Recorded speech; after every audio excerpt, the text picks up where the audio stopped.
तो व्यूअर्स, कहानी का नाम है राही और उसकी राइटर है सुभद्रा कुमारी चौहान। तेरा नाम क्या है? राही। तुझे किस अपराध में सजा हुई? चोरी की थी सरकार। चोरी? क्या चुराया था? अनाज की गठरी। कितना अनाज था? होगा 5-6 सेर। और सजा कितनी दिन की है? साल भर की। तो तूने चोरी क्यों की? मजदूरी करती तब भी तो दिन भर में 3-4 आने पैसे मिल जाते। हमें मजदूरी नहीं मिलती सरकार, हमारी जाति मांगरोरी है। हम केवल मांगते खाते हैं और भीख न मिले तो फिर चोरी करते हैं। उस दिन घर में खाने को नहीं था, बच्चे भूख से तड़प रहे थे। बाजार में बहुत देर तक मांगा, बोझा ढोने के लिए टोकरा लेकर भी बैठी रही पर कुछ न मिला। सामने किसी का बच्चा रो रहा था, उसे देखकर मुझे अपने भूखे बच्चों की याद आ गई। वहीं पर किसी की अनाज की गठरी रखी हुई थी, उसे लेकर भागी ही थी कि पुलिस वालों ने पकड़ लिया। अनीता ने एक ठंडी सांस ली और बोली, फिर तूने कहा नहीं कि बच्चे भूखे थे इसीलिए चोरी की? संभव है इस बात से मजिस्ट्रेट कम सजा देते। हम गरीबों की कोई नहीं सुनता सरकार। बच्चे आए थे कचहरी में, मैंने सब कुछ कहा पर किसी ने नहीं सुना। राही ने कहा, अब तेरे बच्चे किसके पास है? उनका बाप कहाँ है? अनीता ने पूछा। राही की आंखों में आंसू आ गए। वह बोली, उनका बाप मर गया सरकार। जेल में उससे मारा था और वही अस्पताल में वह मर गया। अब बच्चों का कोई नहीं है। तो तेरे बच्चों का बाप भी जेल में ही मरा, वह क्यों जेल आया था? अनीता ने प्रश्न किया। उसे तो बिना कसूर के ही पकड़ लिया था सरकार। राही ने कहा, ताड़ी पीने को गया था, 2-4 दोस्त भाई उसके साथ थे। मेरे घर वाले का एक वक्त पुलिस वाले से झगड़ा हो गया था, उसी का बदला उसने लिया। 109 में उसका चालान करके साल भर की सजा दिला दी, वही मर गया। अनीता ने एक दीर्घ निश्वास के साथ कहा, अच्छा जा अपना काम कर। राही चली गई। अनीता सत्याग्रह करके जेल आई थी। पहले उसे B क्लास दिया था, फिर उसके घर वालों ने लिखा पढ़ी करके उसे A क्लास दिलवाया था। अनीता के सामने आज एक प्रश्न था। वह सोच रही थी कि देश की दरिद्रता और इन निरीह गरीबों के कष्टों को दूर करने का कोई उपाय नहीं है। हम सभी परमात्मा की संतान हैं, एक ही देश के निवासी। कम से कम हम सबको खाने पहनने का समान अधिकार तो है ही। फिर यह क्या बात है कि कुछ लोग तो बहुत आराम से रहते हैं और कुछ लोग पेट के अन्न के लिए चोरी करते हैं। उसके बाद विचारक की अदूरदर्शिता के कारण या सरकारी वकील के चातुर्यपूर्ण जिरह के कारण छोटे छोटे बच्चों की माताएं जेल भेज दी जाती है। उनके बच्चे भूखे मरने के लिए छोड़ दिए जाते हैं। एक और तो यह कैदी है जो जेल आकर सचमुच जेल जीवन के कष्ट उठाती है, और दूसरी ओर हम लोग जो अपनी देशभक्ति और त्याग का ढिंढोरा पीटते हुए जेल आते हैं।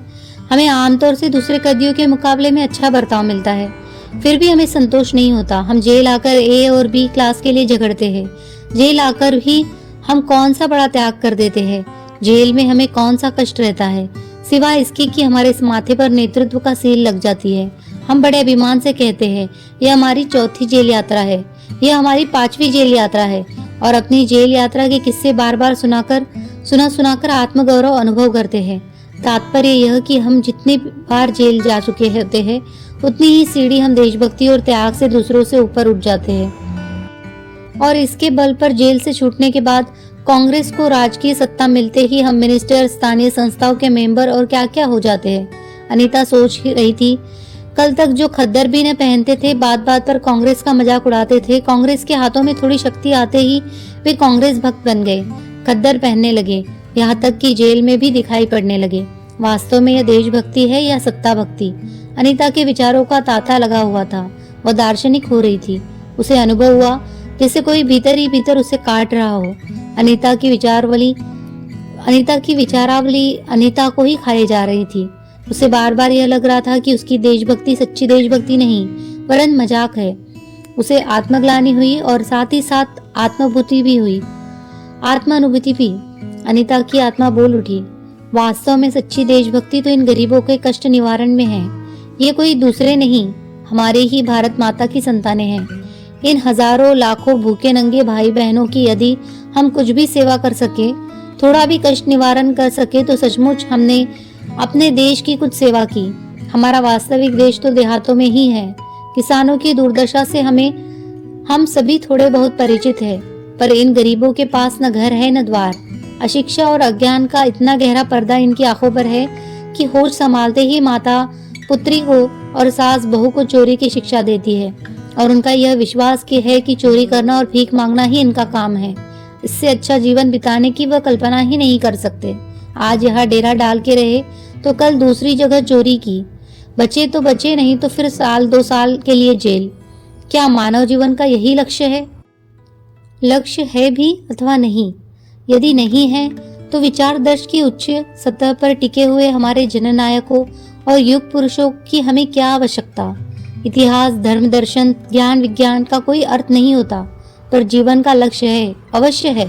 संसार की मृग मरीचिका में हम लक्ष्य को भूल जाते हैं। सतह के ऊपर तक पहुंच पाने वाली कुछ एक महान आत्माओं को छोड़कर सारा जन समुदाय संसार में अपने को खोया हुआ पाता है।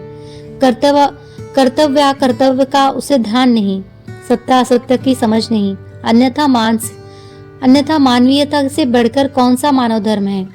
पतित मानवता को जीवन दान देने की अपेक्षा भी कोई महत्तर पुण्य है? राही जैसी भोली भाली किंतु गुमराह आत्माओं के कल्याण की साधना जीवन की साधना होनी चाहिए। सत्याग्रही की यह प्रथम प्रतिज्ञा क्यों न हो? देशभक्ति का यही मापदंड क्यों न बने? अनीता दिन भर इन्हीं विचारों में डूबी रही। शाम को भी वह इसी प्रकार कुछ सोचते सोचते सो गई।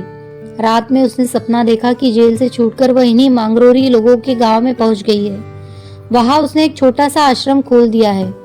उसी आश्रम में एक तरफ छोटे छोटे बच्चे पढ़ते हैं और स्त्रियां सूत काटती है, दूसरी तरफ मर्द कपड़ा बुनते हैं और रुई धुनकते हैं। शाम को रोज उन्हें धार्मिक पुस्तकें पढ़ाकर सुनाई जाती है और देश में कहाँ क्या हो रहा है यह सरल भाषा में समझाया जाता है। वही भीख मांगने और चोरी करने वाले आदर्श ग्रामवासी हो चले हैं। रहने के लिए उन्होंने छोटे छोटे घर बना लिए हैं। राही के अनाथ बच्चों को अनीता अपने साथ रखने लगी है। अनीता यही सुख स्वप्न देख रही थी। रात में वो देर से सोई थी। सुबह 7 बजे तक उसकी नींद न खुल पाई।